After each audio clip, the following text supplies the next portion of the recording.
Përshëndetje të nderuar miqtë e mi.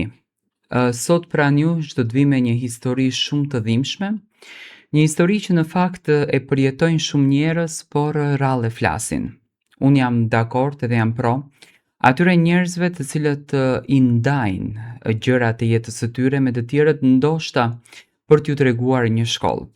Historia që do të ndaj sot, unë e kam titulluar Jetova aferin që vetë ndërtova. Ndonjëherë fatkeqësisht në jetë ne i ndërtojmë gjërat vetë pa dijenin ton dhe për ato gjëra ne mundohemi që të mos bëjmë më gabime të tjera.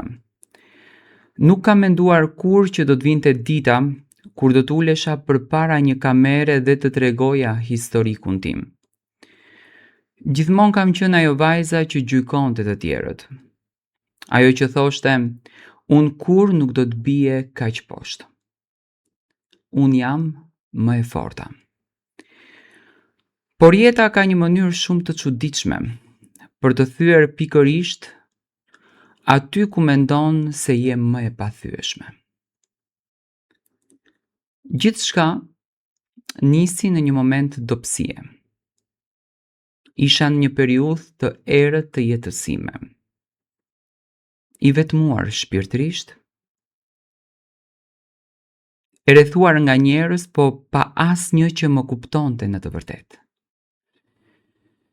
Kisha kaluar zhgënjime, tradhti, premtime të thyera. E zemra ime ishte lodhur nga pritjet. Dhe pikërisht në atë kohë, ai hyri në jetën time. Nuk erdhi me zhurmë. Nuk erdhi me premtime të mëdha.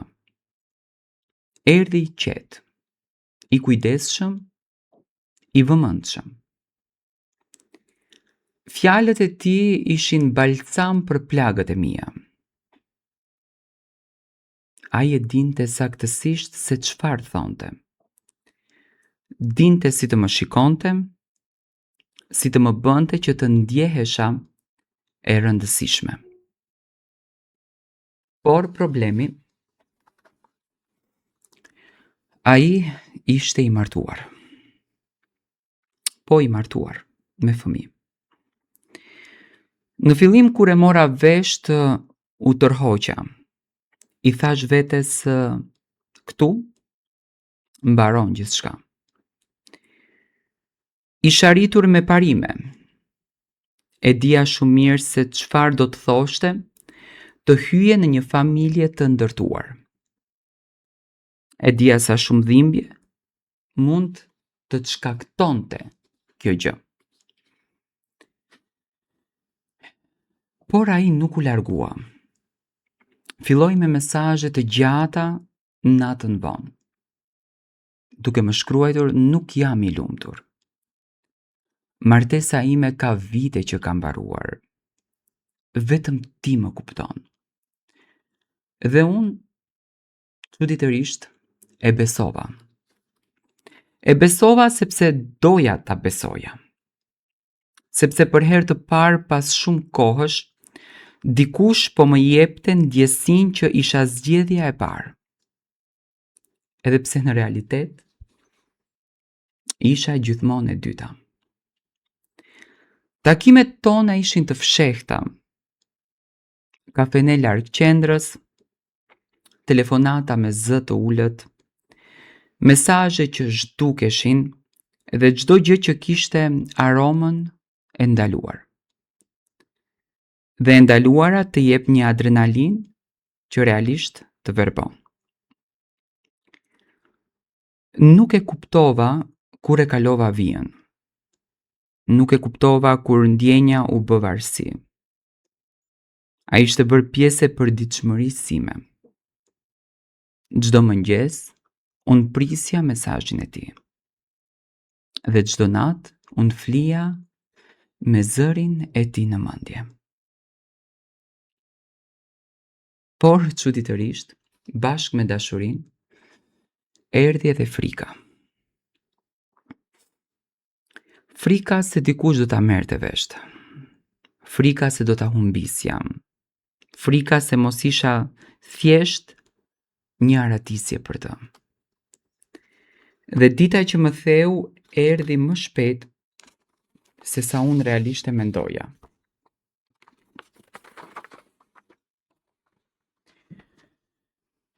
Një mbrëmje nuk më shkroi, as të nesërmen, as pas nesër. Telefonin e kishte të fikur, e zemra më rihte fort. Mendja më shkonte në mijëra skenare. Pastaj e pash një foto në rrjetet sociale. Ai, gruaja e tij, fëmijët të buzëqeshur në pushime. Ai nuk ishte i palumtur. Ai ishte i ndar emocionalisht. Ai ishte shumë mirë dhe unë isha vetëm një kapitull sekret në jetën e tij. Kur më në fund më telefonoi, zëri i tij ishte i ftohtë. Duhet që ta mbyllim. Gjërat po bëhen të rrezikshme. Të rrezikshme për kë, i thash unë. Për të, jo për mua. Unë humba reputacionin tim, humba qetësinë, humba veten. Njerëzit filluan të dyshonin, fjalët nisën të qarkullonin, shikimet ndryshuan, disat më gjykonin hapur dhe disat me heshtje. Por askush nuk e dinte ferin që unë po kaloja brenda vetes. Faji të hapur brenda, të zgjon natën, të mbyt në mendime. Fillova të mos e njihja më veten. Vajza që dikur fliste për moral dhe dinjitet, tashmë ishte zhdukur. Më e tmerrshmja nuk ishte që ai më la. Ishte që unë e lejova veten të bëhesha dikush që në fakt nuk e respektoja. Kaluan muaj, u përpoqja të ngrihesha, por çdo herë që mendoja për atë histori më kapte turpi.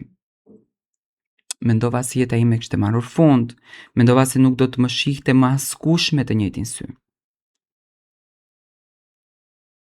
Derisa një ditë u ula përballë pasqyres dhe i thash vetes: Po, mjaft. Po gabova, po u lëndova, po e lëndova, por nuk ishte gabimi im.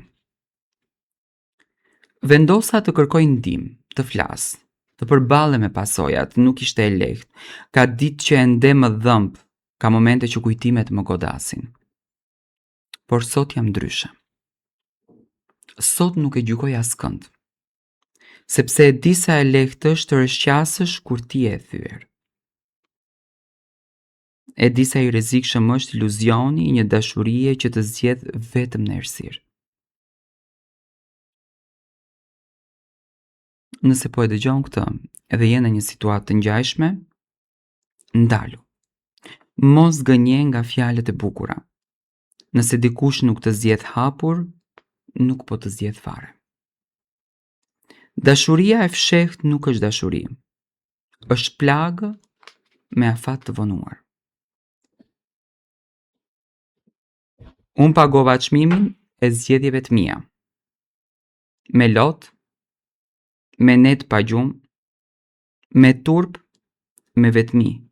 Por nga i ferë mësova diçka që nuk do ta harroj kurrë. Vlera jote nuk duhet të jetë kurrë sekreti dikujt. Sot jam në proces shërimi, ende po rindërtoj veten, ende po mësoj të fal, edhe veten time. Dhe nëse kjo histori shkon virale, nuk dua që njerëzit më gjykojnë. Dua që dikush diku të ndaloj para se të hyj në të njëjtin ferë që unë e përjetova. Sepse ndonjëherë mangthi më i madh nuk është kur të tradhtojnë, por kur e tradhton ti veten. Ky është rrëfimi i kësaj gruaje, e cila e kuptuat është lidhur me një burr të martuar dhe si zakonisht ato historitë përfundojnë në këtë formë, gjë që unë në fakt e kam thënë edhe më herët.